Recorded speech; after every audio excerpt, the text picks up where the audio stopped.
Welcome to episode 2 of Rally the Valley. I am Jack here with Jordan, Riley, Claire, and Dixie. Today we have a special guest. We have my friend Makayla Macleod. She is a D1 Clemson athlete here. She plays lacrosse. So today, Kayla, welcome, first of all. Thank you. We're just gonna ask you a couple questions. Our topic is about crisis communication. So, first off, why don't you just tell us like what injury did you recently go through? Yeah, so I recently just tore my ACL at the end last game of our season last year. So I've been in Clemson throughout the entire summer and this fall doing rehab and stuff like that, trying to get back, but it's like a 9 to a year month recovery-ish standpoint. So it's been going on for a while. So kind of just navigating myself through that. Yeah, that's definitely a tough thing to go through. Yeah. Um, Jordan, did you want to open it up with our first more in-depth question? Yeah, I just kind of want to know because obviously, first thing you're thinking about when you get injured is, season's over and you got a long recovery ahead of you. But outside of that, there's the maintaining that effective communication between you and the medical team, but also making sure the coaches are aware of the situation as well. Just kind of take me through that communication process. Yeah, absolutely. The very like instant that it happened, my coach was like the first one that came out onto the field and she left the game with me and she kind of sat in the training room. And like I knew I tore my other one in high school, so I knew immediately that I had torn it and I was just really overwhelmed within the first like 15, 10 minutes and I like couldn't get words out. And then she came in and the staff and the doctors were all there and they checked me out and I knew immediately like, within the 10 minutes of tearing it that I had officially torn it. So it kind of was a little bit different because a lot of people when they tear it, they go in and get their results from an MRI or something like that. Like they don't know right away. So it's a little bit different. Everybody was trying to calm me down for sure. And the conversation very first and foremost, my coach was like, take whatever time that you need for yourself. Like she knew and she was great about it. She was just like, you need to focus on your mental well-being while this is going on because obviously physically I couldn't do anything. So, yeah, the very first thing we went through was definitely just trying to get my mental wrapped around the fact that I wouldn't be playing. I just want to follow up because you mentioned you tore your other one. What differences would you say, if anything, did you notice between how it was handled the first time versus how Clemson handled it last year?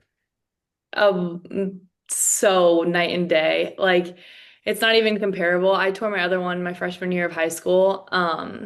So it's actually funny that you talked about that because when I tore it, I got to go home for the first, it was like right near summer. So I got to go home for the first month of summer and I did some of my rehab at the place that I actually did it the very first time I tore it. And it's just like the people there are awesome, but they don't have the same facilities and the staff and they don't care as deeply as Clemson obviously does. Like when you're here as a Division One athlete, like the staff is you're the priority. They want you back on the field. They're doing everything in their power to get you back on the field, and that's their job. When you go into PT at home, it's kind of like you're in there with a bunch of like people that are just trying to get back to their everyday life, not necessarily like being a Division One athlete. So when I was at home, it was definitely like I don't want to say taken less seriously, but like the people and the staff here just go above and beyond.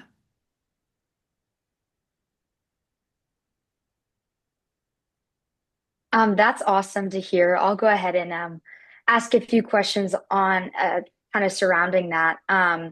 Because I know getting injured is not easy. You dove a little bit into the mental health aspect.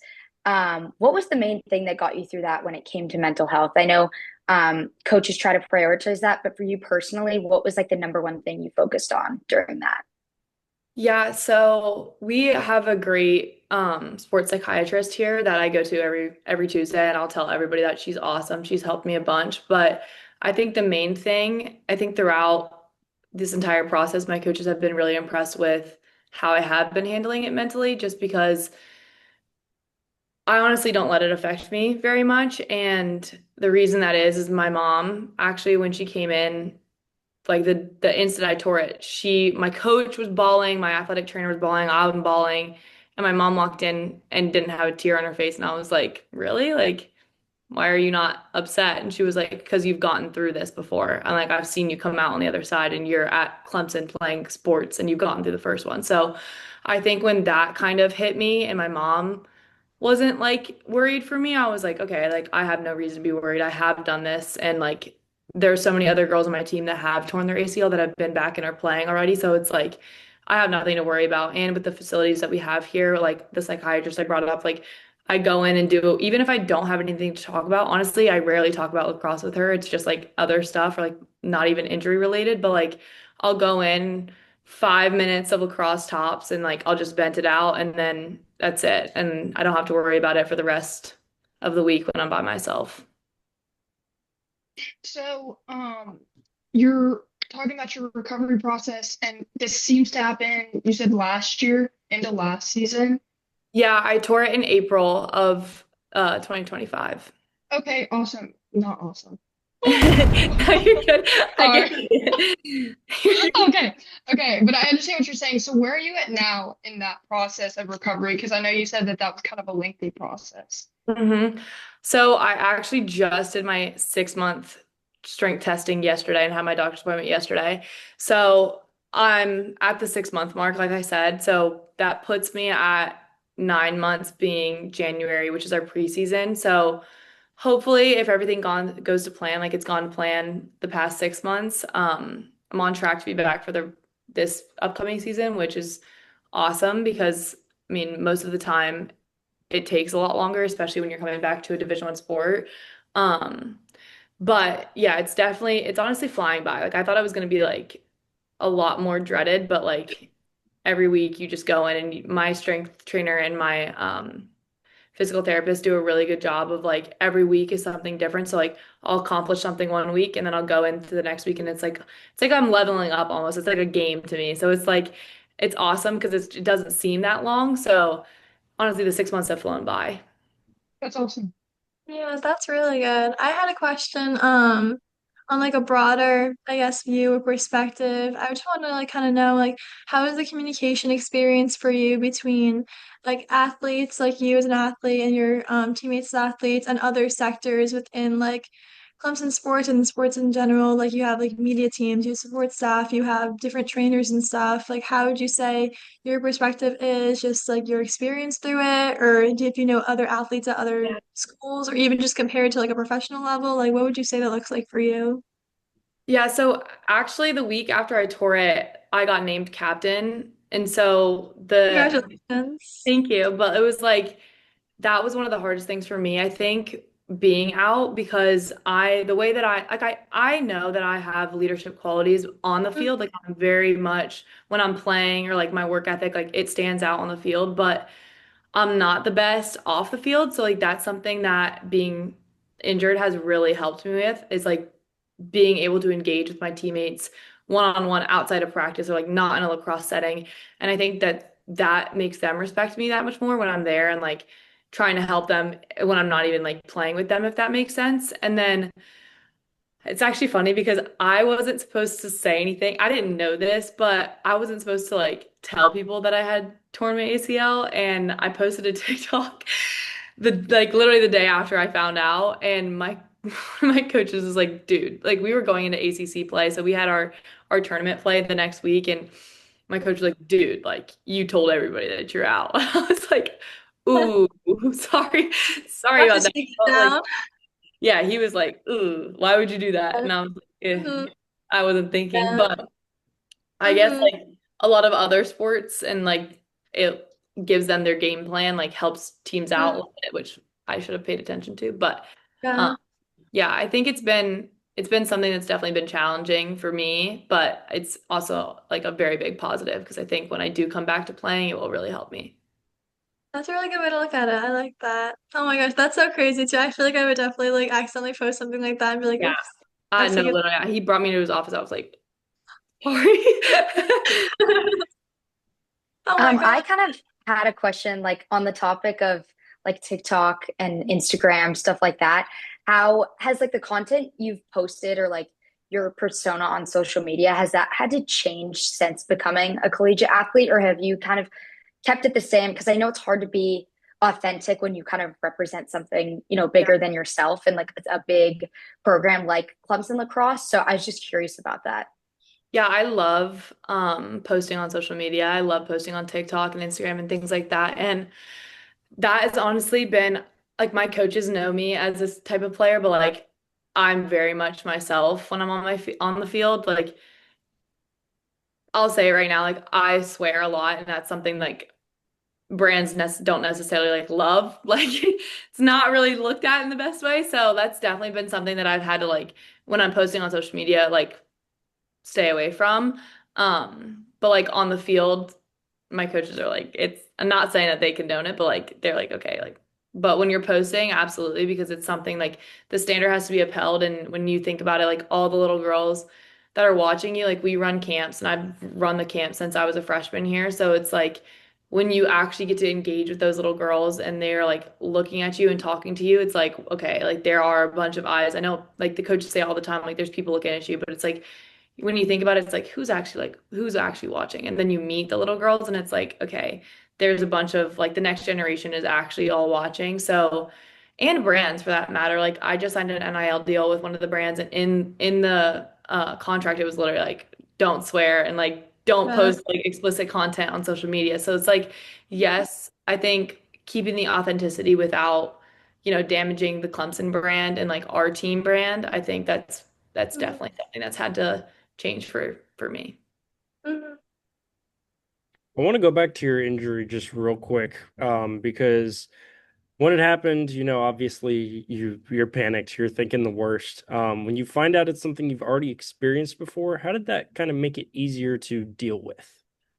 Yeah, I think the very first time that I tore it, I was literally, I remember this so vividly, and all the rest of my like recovery, I completely blacked out. So it's like kind of hard because, yeah, I did tear it, but I forgot almost everything except I remember laying in bed and I was thinking to myself, because I was a freshman in high school, and so like recruiting for us starts our sophomore summer going into our junior year, and I remember thinking like I'm not going to get back and be good enough in time to go to college and play a sport in college, and now that I've done that and I've like actually achieved, and I think taking a step back and like looking at what your goals were when you were younger and realizing that you have achieved the goals that you set out 5 years ago. Like I have a bunch of goals that I want to achieve by the time I leave, and those haven't been achieved. But like the goals that I did set 5 years ago and where I wanted to be 5 years from them, I am. So taking a step back and looking at it like that and kind of like going with the approach like I've done it one time and I'll get through it again has really been like, I wouldn't say that it's like a good thing that it happened twice, but like honestly, I think it's super beneficial for me at least because I'm not in that gray area of like, am I going to be okay when I get back? Because I know I will be because I've done it. So I think just coming at it from that perspective has really helped me. One of the things we talked about in our class, we just covered like communication theory.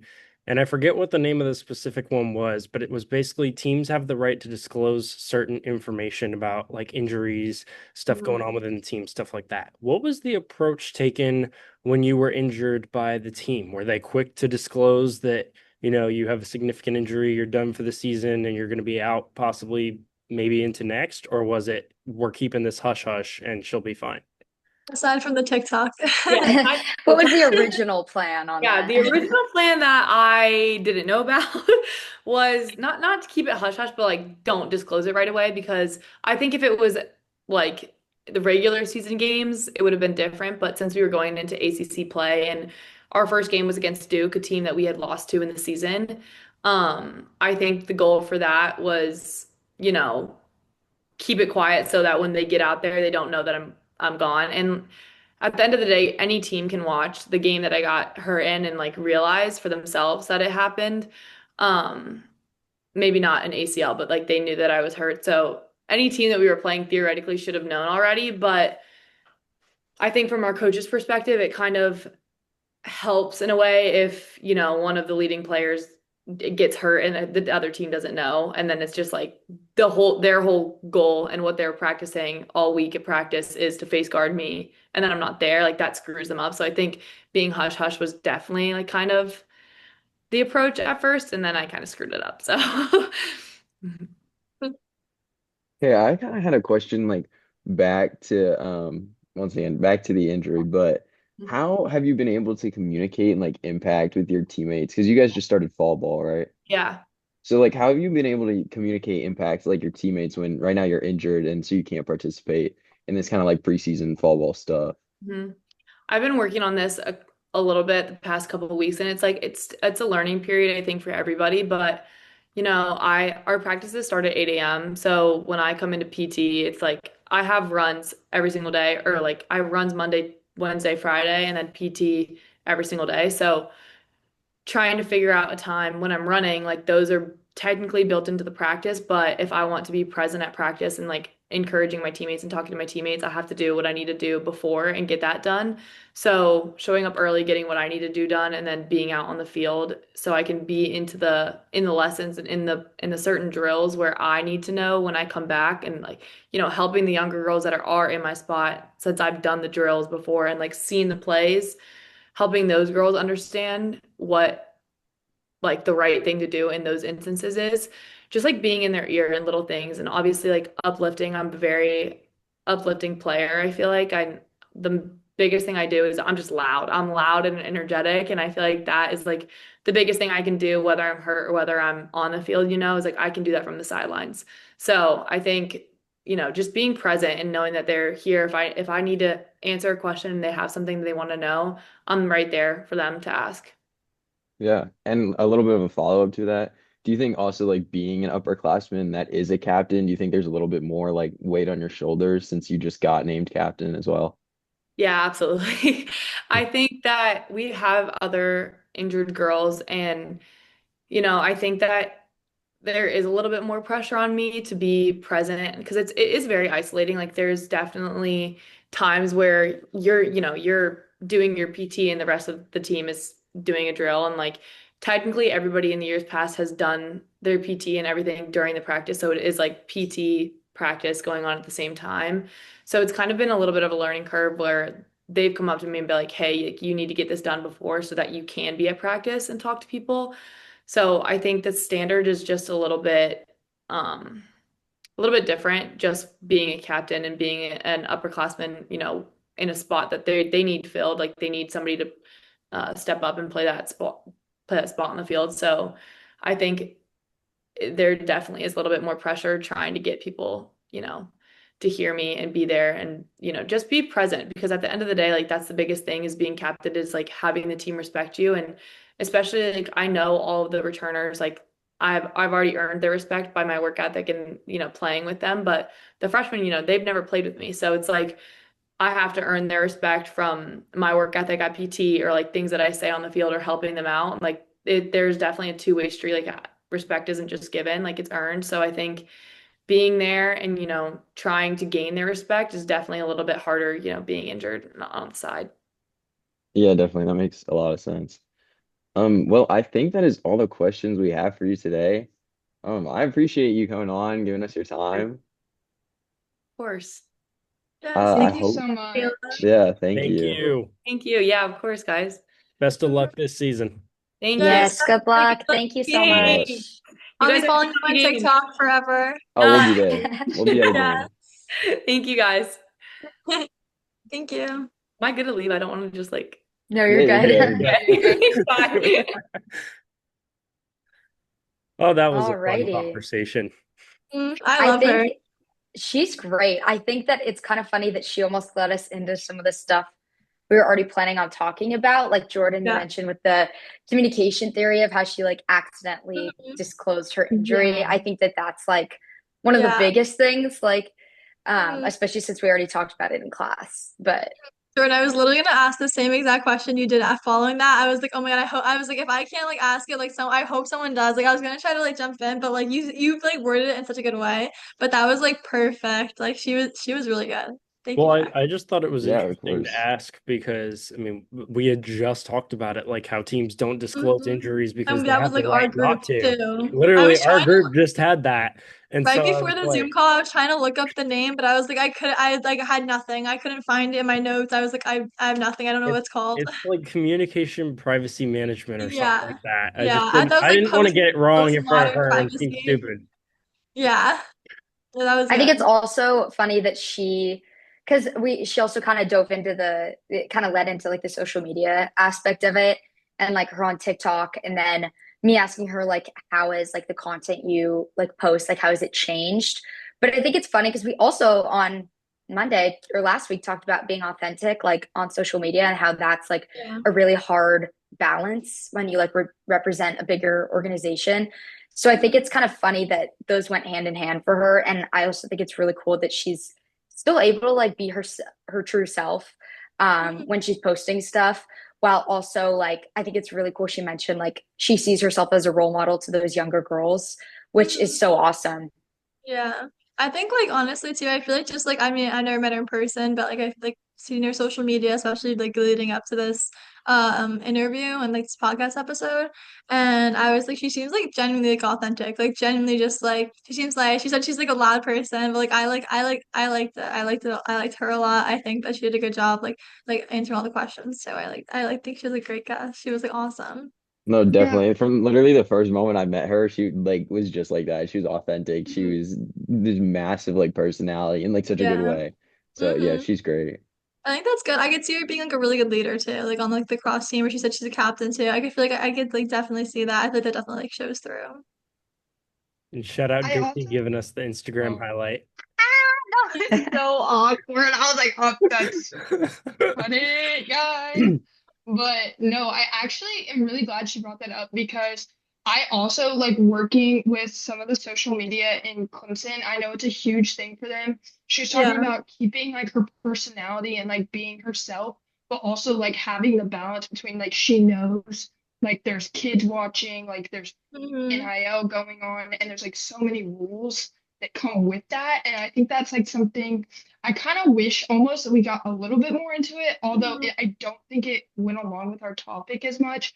But hmm I know, like, from a personal standpoint, like, we've been told, even just as staff, to like watch what we post. And like, it's good to post and like know that you're involved, but also, like, she said she swore. And like, I know that like, I understand, but you kind of have to like steer away from that. And I think it's really good that like she kind of gave an insight of like, kind of about that and how she like lives with those Yeah. boundaries. I literally Well, wrote in my notes too while she was talking. I was like, I want to ask her like almost was it a concern? Like, I mean, obviously I was gonna phrase it in a way and like ask her like I know obviously the main concern like when you get injured is like your injury and getting back to your sport, but like do these other things like now come up, especially with like NIL deals and things like that too? Are those things that you have to consider like as a college athlete? Like when you get injured, like will like do deals fall through? Do like I don't even know. Like, are there repercussions on that side of it as well? Is that's definitely like anxiety that people have about that. Like, no matter what, obviously your focus is on like getting better and back to your sport, but there has to be other considerations and other factors that affect it too. So that would have been good to ask too. I'm very interested in like NIL and that stuff. That would have been good to ask. I thought it was interesting too, the fact that we kind of like did a hybrid of both crisis communication Mhm. and she kind of went into marketing a little bit. She just talked about Yeah. the NIL deal that she signed. If Mhm. we had more time, I would have asked about what it Mhm. was, but I like that she was like, yeah, even in the contracts, like you can't swear, you have to maintain a good presence on social media. You can't do anything Yeah. to affect the brand's image. It kind of goes with that authenticity theme that we've been talking about over the course of really both of these podcasts, because in the last one we Yeah. talked about authenticity in the media, and this one we're talking about authenticity as an athlete and authenticity as a um as a sponsor, if you will. hmm I think Yeah. that's awesome that we were able to like dive into that both episodes because like as not only like students but as sports fans of like so many different kinds of sports like we also like have that perspective and like it's really nice to know that like these athletes that you're supporting and constantly cheering on are like really like being themselves whether it's in the media or in person or not. I know we talked about like Tom Brady in class the other day whereas that's like that's a different scale, but like it's still like the total opposite. And like you said with NIL, like it's cool to hear about these deals in other sports besides football, just because it's definitely different. It's not better or worse. It's just a lot different than these deals would be in like a Clemson football. So it was really cool to hear just a slight bit of that and like how other athletes at Clemson are dealing with this and how they're getting these deals and promoting them on their socials. No, Yeah, it's definitely so like unique, and it's just so like great to get to actually sit down and interview an athlete because I feel like especially in college, it's like you forget that they're our age. They're taking classes too. I mean, they're down to earth people. So like it's such a nice experience to get to just talk with them in a setting like this. definitely. Agreed. I think it was good that we covered one type of crisis communication, I feel like with injury, but there's more than that. There's PR, there's all sorts of different things that, brands and teams and whatnot are constantly having to watch to make sure their image isn't completely slandered by something that comes out. I mean, what examples have we seen kind of over the course of recent history or things maybe that Yeah. hit close to home to us that have been kind of like you could tell a team's trying to defend their image a little bit.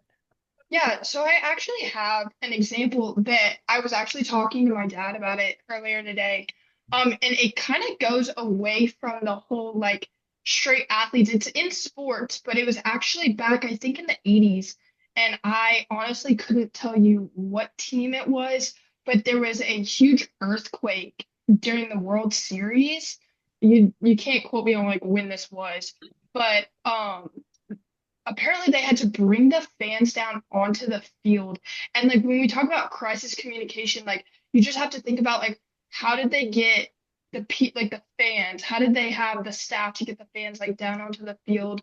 And I think that kind of goes along with like PR because like we always talk about like yes, crisis like within the department, but like when you bring fans into it and then something happens, like how do you adjust to that? And I just thought that was a really good example and I thought it was pretty unique because I had never really heard of like some kind of like crisis that involved like fan bases and like in like a huge like environment like that. So I just thought that was like a pretty good example, and I was really glad that like I heard about that, and I thought we could like bring it up. Um, Yeah. Well, I feel like I have like a little bit of like a personal perspective on between like fans and between like players or just like communication in general because my family grew up Giants fans. I'm from North Jersey. I went to Giants fan, and then like we were season ticket holders. Like we were all for it. We're all in. And this is like when I was like younger.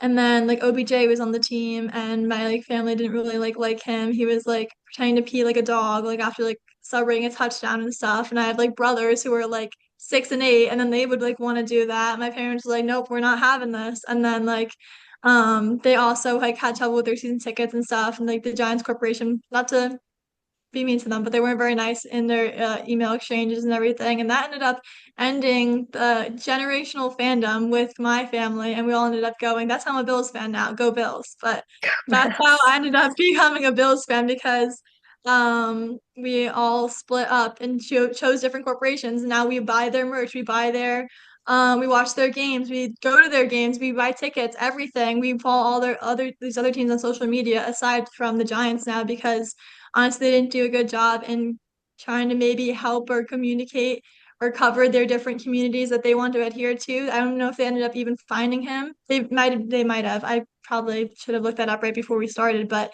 just goes to say like you can honestly it's really really important managing those communities and communicating in between from corporation to fans specifically because though in the end at the end of the day that's who you're doing this all for and like that's the business.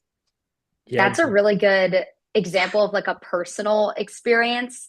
When we talked about, or when you brought that up, and of course, maybe bringing in the golf references, but I immediately thought of Scotty Scheffler getting arrested um, last year or like season, but how that's sort of a more public example because like these media outlets, the tournament, nobody knew what was going on. I think the only um, footage we were able to see was from the fan perspective, like people pulling out their phones. I think we talked about it in class, like having the ability to live stream to where you're seeing it from not these big news outlets or sports channels. Like now everyone has the ability to do that. So I think that's another funny example of like him getting arrested, but how was the PGA going to deal with that? How was, his tee time was later that morning. Like, how are they going to deal with it? That's a big crisis. But I think in like PR wise, like how he's been able to, because he's a pretty reserved guy, but like how he's been able to kind of sprinkle it in a few interviews and stuff like that, just to kind of make fun of himself and turn that crisis into like a funny joke. You know, Dixie and I kind of accidentally ended up on the same wavelength when talking about weather affecting fans because I was going to talk about last year how Hurricane Helene hit, and there was a lot of controversy about whether Clemson should have played Stanford that weekend. Because obviously people were first and foremost worried about safety of the fans and the travel conditions and all that sort of stuff. But ultimately, they went through with playing the game, which I feel like got mixed reactions. Some people were obviously happy about it because it's college football, but there was a lot of people online that were like, they should not have played this game. There are much bigger priorities to worry about than playing an ACC football game against Stanford. So that Dixie and I accidentally ended up on the same weather wavelength there and how it affects fans. You know, it's not just Yeah. Clemson's image, it's affecting all the fans that plan to travel to the game. And like, imagine, granted, there weren't very many, but imagine all the Stanford fans that had to travel their way here and then they're going through the hurricane and all that sort of stuff. So I Well, yeah, thought, actually, sorry, not to interrupt, but like, yeah, actually, that weekend was my dad's birthday weekend. So my mom had bought me and like my family all tickets. So they had drove up here for the game. And so like the hurricane happened, and it was kind of the question of like, oh, what's gonna happen? It was my dad's 60th birthday, so it was this big thing.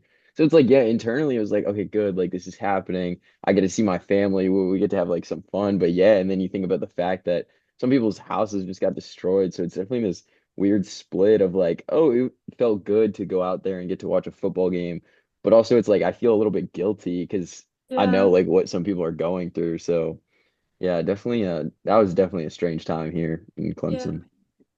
Or our Um, past two like lightning delays of yeah. games when it showed up on the screen and the whole crowd is just like, oh, like Here we go after that again. first initial warning last game, and then everyone actually had to leave. So I had never experienced that before.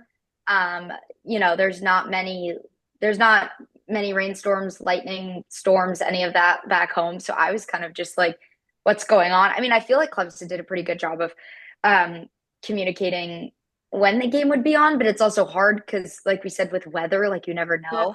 So That's not expected. that being like a super recent example is kind of funny. It's funny you mentioned that because that first delay when we played Troy, I was at Anderson and they had a lightning delay too, and they were nowhere near scale wise as big as Clemson, so they don't have a big old concourse for everybody to get under. They don't have the most advanced networking to be like, okay, the game's going to be back on at 2:30 Eastern or whatever. Like they don't have any of that. So it was really interesting to see the smaller scale version of it where they basically told everybody to go to their cars and then follow them on Instagram to get updates. Like it's just interesting how at different there's levels to the game and the level that Clemson and those other bigger programs and obviously like your NFL franchises and all that all they're on is completely different than a smaller school that just got football and has maybe a few thousand people there if that.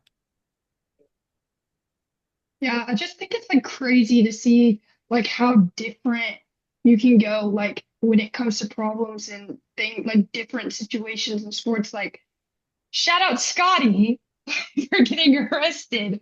But like that's like one thing, and then you have whole like hurricanes affecting another region of the country, and it's just like really interesting. And it's like how differently each situation is and how you deal with it. And I guess it's just you gotta like get to know the people that were there to know how they handled it and how that went down. Yeah, definitely. I mean, I was also at the Clemson game, the one we had, where they had like a lightning warning at first, but they didn't end up needing to evacuate right away. And once the warning went on the screen, all the fans, I was in the hill, all the fans just boom, everyone started leaving because everyone thought that we had to. So I feel like being maybe specifics or like considering who you're also catering towards, like you're catering towards a bunch of impatient rowdy college students who are on the hill and they just there's a lot of energy there and it's very group think and it's very like one mindset. And it's like, oh, one person sees like, oh, there's a warning. Oh, that means we have to leave like last time. Like we didn't have to leave right away. We were good for another like, I don't know, maybe like 20 minutes, maybe my time. It's like off right now, but it was like it was like everybody just evacuated right away, and I feel like considering you, I feel like Clemson could have maybe considered their audience a little bit more and knew like, oh, if one person starts leaving, everybody's gonna think, oh, we all have to go now, or based off past experience, everybody group think we're gonna have to leave the stadium now. So I feel like maybe that we lost momentum with that game too, because everybody just left right away instead of just seeing that it was a in the area and they're scanning for it. We don't actually have to go. So I feel like that was just a lot of things just take into consideration. And then, I mean, we didn't even really get into like, I mean, we talked about Scotty Scheffler getting arrested, but then also like how pro organizations deal with like stuff like that. Like recently, Kawhi Leonard like got under some fire for, I think they did something illegally, like paying him when the Clippers traded for him. So now there's like all these allegations going on. So it's like interesting to see how like certain teams will do that. I know like Steve Ballmer, the president or the owner of the Clippers has just come out and he's kind of got that deny going on right now. But then, other cases, maybe organizations will come out and either like cut players or trade them or something like that. So, I mean, I feel like we didn't even get to touch too much into that, but I feel like that's also really interesting to see how those pro organizations deal with that kind of stuff. Mhm. Such a niche topic, I feel like. Yeah. Like we were talking about it to like our listeners. We had a little bit of an issue, like trying to think about what we were going to talk about, and I just think that it's like a really niche topic. Just you don't hear much about it. Like you do. Like this is the media. Like issues are the media. But I think that like for the most part, I think we did a good job trying to pull things and kind of pulling things from different situations and perspectives. And I'm pretty glad that we kind of uncovered it. This As is long as, oh, no, you good. this Go, I Jordan. feel like is basically if you don't hear about it, that means they've done a good job. And so the fact that we had to struggle to find things to talk about means organizations do a really good job in this specific area of protecting their image, protecting the player's image, protecting the fans, all that sort of stuff goes into account for that. No, that's literally exactly what I was about to say. I was gonna say I think it's so niche and like hard to talk about is because it's a closed doors thing. I think that's why getting to interview Kayla was so cool was because she got to talk about kind of, like the whole stuff with her posting on TikTok and kind of the behind the scenes stuff because that's really what this topic is about. So yeah. Well, I wish we could stay and talk for another 2 hours about it because I feel like we could find a way. But unfortunately, we're out of time for this episode. Hard to believe we've already done two of these and we only have a couple more to go. But that's going to do it for episode 2 of Rally the Valley. Thank you all for listening, and we'll see you next time for episode 3. Make sure to follow the Sport News Media podcast on Instagram and hit a subscribe on YouTube to keep up with not only Rally the Valley, but all of our sports news media podcasts. So thank you, everyone. And quickly before we go, make sure to go watch the first episode, not to kind of toot our own horns, but we do have the most viewed episode on the YouTube. So go watch it. It's a good one. Slight flex there, guys. Slight flex. Bye, See you next y'all. time.